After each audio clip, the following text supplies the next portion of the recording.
Hi, boys and girls, and happy Friday. Science Friday here in kindergarten. At least that seems to be the day that we end up doing a lot of our science lessons. You know, the kids who've had me for kindergarten, they've gotten several science lessons that some of you may not have had. I recommend if you came from Mrs. Lowry or Mr. Packard or Mrs. Bainey's class, that you go back and watch those science lessons. All you have to do is go to assignments and you can scroll all the way down to the bottom. We've read some fantastic books and we've talked about how we can draw a picture like a scientist. You know, when kids look at things and they draw something that's in nature or in the world, a lot of times they draw the image that's in their heads. And frequently, we like to draw something that seems a little bit easier. But when you draw like a scientist, you're looking at all of the details, every tiny thing. I know that, I think Zoa showed me the other day that she had gone back and watched the Austin's butterfly lesson. And that's about a little boy who was asked to draw a butterfly. And when he drew it the first time, it looked like this. I'm going to show you. So the first time he drew the butterfly, it looked like this. 2 bees, maybe, on the side of a stick. And honestly, I draw my butterflies that way a lot too. But he was supposed to be drawing a butterfly that looked like a swallowtail. And it had a picture in front of him. So that's really not the best way. So the kids in that video started saying, hey, you know, the wings are pointier. They have these colors. It looks like this. And so Austin went back and he changed the way he drew that butterfly, and he started to make the wings and the other parts look like a real butterfly in real life. He was drawing and looking at it like a scientist would.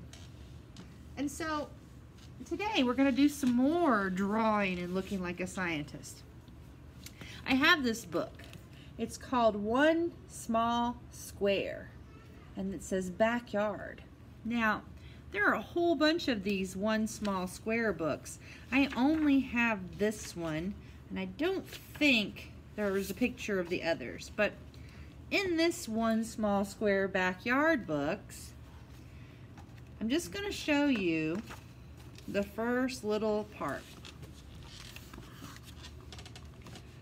This could easily be your backyard. You know, a lot of times when we draw pictures, when we're doing something for like writing or, you know, reading, and we're just drawing a picture, we're just going to maybe draw like the grass and a couple flowers and maybe a tree. But when you really take the time to look closely in your backyard or anywhere else, there's a lot more going on. So if you look at this picture, in this tiny square, there are lots of animals and lots of different plants. If you were to look underneath the ground, you'd see roots and animals and their homes and all kinds of things. So I'm just going to read this one part. And it says, explore just one small square of a backyard, your own or someone else's, and you will uncover clue after clue about how nature works. Put all the clues together and you will be able to figure out how living things all over the earth are connected.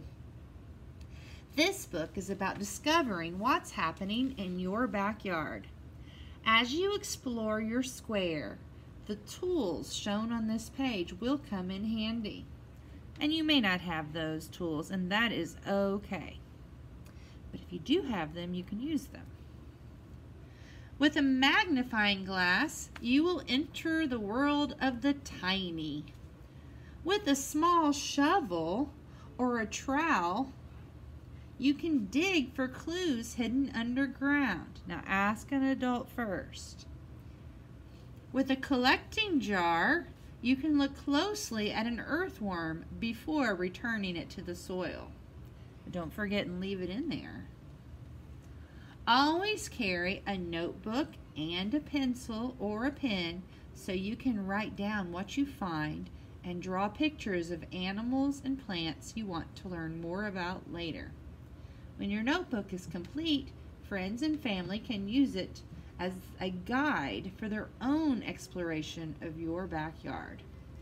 And it tells you to use gloves to protect your hand. You might take a pan to hold things, maybe even a brush to sweep away dirt.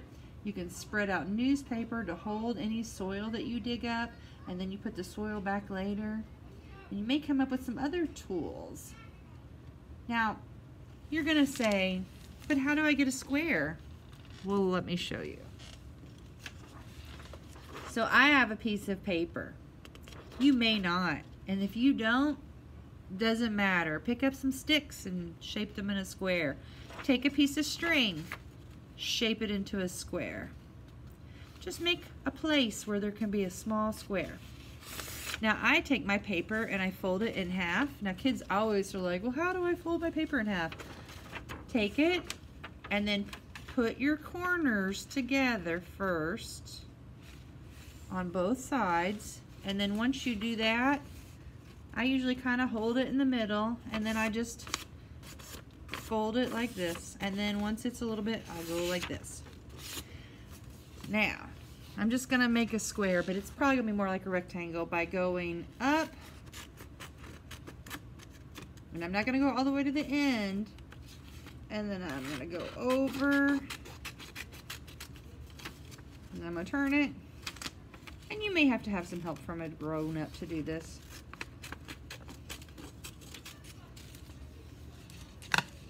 So this is my one small square.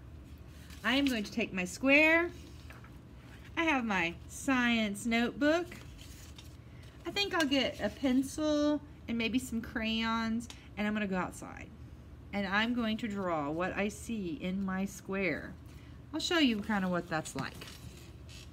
Now, your square is going to be different. I'm going out in the hallway, and of course there are children here, so we're masking up. And we're going to go outside. So I'm going to turn you around, and we're going to be very quiet in the hallway. If I can remember how to turn you around. No, I don't think I can do that whenever I started recording.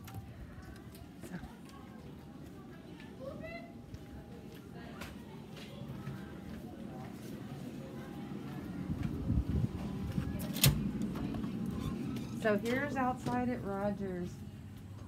I don't know if you can see or if the sun's going to blind you, but I'm going to go over here behind the building.